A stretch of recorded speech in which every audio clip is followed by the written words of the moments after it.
Ice വാട്ടറിൽ float ചെയ്യുന്നതാണ് നമ്മൾ കണ്ടിട്ടുള്ളത്. ഇപ്പോൾ എന്തെങ്കിലും ഡ്രിങ്കിലേക്ക് നമ്മളൊരു ഐസ് ഇട്ടാൽ അത് അവിടെ പൊങ്ങിക്കിടക്കും, സിങ്ക് ആവില്ല. അതുപോലെ തന്നെ ഓഷ്യനിലെല്ലാം ഐസ്ബർഗ് ഫ്ലോട്ട് ചെയ്യുന്നതാണ് നമ്മൾ കണ്ടിട്ടുള്ളത്. നോർമലി ഒരു സോളിഡ് ആയിട്ടുള്ള ഒബ്ജക്റ്റ് ലിക്വിഡിലേക്ക് ഇട്ടാൽ അല്ലെങ്കിൽ വാട്ടറിലേക്ക് ഇട്ടാൽ എന്താ സംഭവിക്കുക?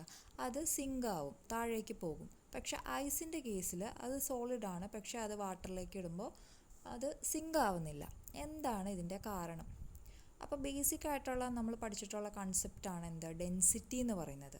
അപ്പോൾ ഈ ഡെൻസിറ്റിയുടെ ഇക്വേഷൻ നമുക്കറിയാം, മാസ് ബൈ വോളിയമാണ് ഡെൻസിറ്റി എന്ന് പറയുന്നത്.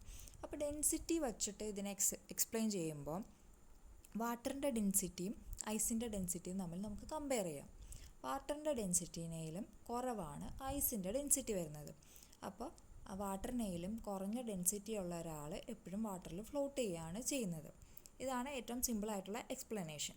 ഇനി ഒരു വാട്ടറിൽ മോളിക്യൂൾസ് ക്ലോസ്ലി ആണ് അറേഞ്ച് ചെയ്തിട്ടുള്ളത്. അപ്പോൾ അത് ഫ്രീ ആയിട്ട് മൂവ് ചെയ്യുന്ന മോളിക്യൂൾസാണ് അതിലുള്ളത്.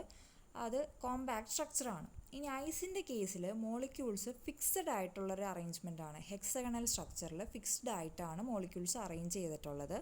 ഹൈഡ്രജൻ ബോണ്ട് കാരണം ഇവർ കുറച്ച് ദൂരെയാണ് അറേഞ്ച് ചെയ്തിട്ടുള്ളത്. അതായത് അടുത്തടുത്തല്ല മോളിക്യൂൾസ് നിൽക്കുക, ഒരു ഫാർദർ ആയിട്ടാണ് മോളിക്യൂൾസ് ഉണ്ടാവുക. അപ്പോൾ അവിടെ എംപ്റ്റി സ്പേസസ് ഉണ്ടാകും. അങ്ങനെ എംപ്റ്റി സ്പേസസ് വരുമ്പോൾ എന്ത് പറ്റും? മോർ വോളിയം കൂടും. അപ്പോൾ എന്താ, വോളിയം കൂടുമ്പോൾ മാസ് ബൈ വോളിയമാണ് ഡെൻസിറ്റി. അപ്പോൾ ഡെൻസിറ്റി കുറയും സ്വാഭാവികമായിട്ടും. അപ്പോൾ ഐസ് വാട്ടറിനേലും ലൈറ്റർ ആവും, അത് ഫ്ലോട്ട് ചെയ്യുകയും ചെയ്യും. ഇതാണ് കൺസെപ്റ്റ്.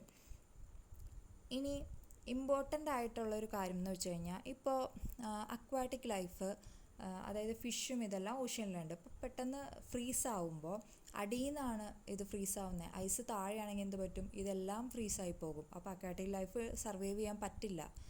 അപ്പോൾ ശരിക്കും ഐസ് ഫ്ലോട്ട് ചെയ്യാന്നേ. അപ്പോൾ അതായത് ടോപ്പ് ലെയറിലാണ് ഐസ് ഫോം ചെയ്യുന്നത്. അപ്പോൾ വാട്ടറിനെ, താഴെയുള്ള വാട്ടറിനെ അത് ഇൻസുലേറ്റ് ചെയ്യുന്ന പോലെയാണ്. അപ്പോൾ എന്ത് സംഭവിക്കും? ഫിഷും പ്ലാന്റും അങ്ങനത്തെ ഓർഗാനിസംസും എല്ലാം സർവൈവ് ചെയ്യുന്നത് അതുകൊണ്ടാണ്. അപ്പോൾ ഈ ഐസ് എപ്പോഴും ഫ്ലോട്ട് ചെയ്യുകയാണ് ചെയ്യുന്നത്. റിയൽ ലൈഫ് എക്സാമ്പിൾ നമുക്ക് അറിയാവുന്നതാണ്. ഡ്രിങ്ക്സിൽ ഐസ് ക്യൂബ് ഫ്ലോട്ട് ചെയ്യും.